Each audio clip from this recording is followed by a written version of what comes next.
హిందూ దేవతా దేవుళ్లను కించపరిచే విధంగా మాట్లాడిన బైరి రమేష్ పై పీడీ యాక్ట్ నమోదు చేసి కఠినంగా శిక్షించాలని హైదరాబాద్ రామంతపూర్ అయ్యప్ప సేవా సమాజం సభ్యులు డిమాండ్ చేస్తూ ర్యాలీ చేపట్టారు.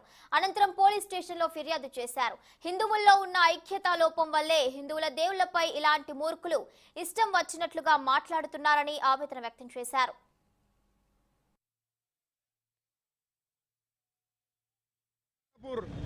శ్రీ నందన మణికంఠ సేవా సమితి ఆధ్వర్యంలో మేమందరం సాములము ఈరోజు పోలీస్ స్టేషన్కి పోయి కంప్లైంట్ చేయడానికి వెళ్తున్నాము. ఎందుకు కంప్లైంట్ అనగా, ఒక బైరి నరేష్ అనే విధవ వాడు నాస్తికుడు కావచ్చు, వానికి దేవుళ్ళు అంటే ఇష్టం లేకుండొచ్చు, మా దేవత అంటే వానికి వడిచాడు. భయంకరమైన హిందూ అని చెప్పుకునే ఒక సీఎం గారు మీరు ఇది చూడండి, చూసి సిగ్గు తెచ్చుకోండి. మన హిందువులు కూడా అందరూ తల మాసిన హిందువులాగా ఉండకండి, తల ఎత్తుకొని తిరిగేటట్టు ఉండండి. అందరూ కూడా స్పందించాలి, ప్రతి ఒక్క హిందూ స్పందించాలి. ఏదో నేనే కాదు, ఈయనే కాదు, ఆయన కాదు, ప్రతి ఒక్కరు స్పందించాలి. ఆయన ఒక అంబేద్కర్ ఫోటో వేసుకొని మాకు అంబేద్కర్ అంటే ఇష్టం లేదా? ప్రతి ఒక్కరికి అంబేద్కర్ అంటే ఇష్టమే, కానీ నువ్వు ఏదో అంబేద్కర్ ఫోటో వేసుకొని నువ్వు నేను దళితులని చెప్పుకునే సిగ్గులేని వాడా?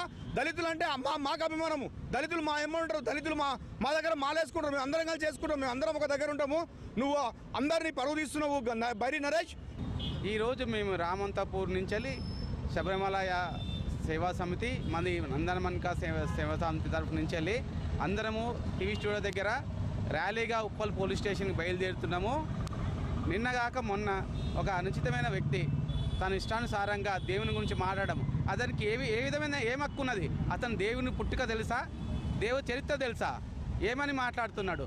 అలా మాట్లాడినవన్నీ మనము ఈరోజు క్షమించి వదిలేస్తున్నామంటే మనకు ఎంత దయాగుణం వల్ల మనం అది అర్థం చేసుకోకుండా వాళ్ళు ఇష్టం వచ్చినట్టు మాట్లాడుతున్నారు. ఈ సమాజం, హిందూ సమాజం మేల్కోవాలి.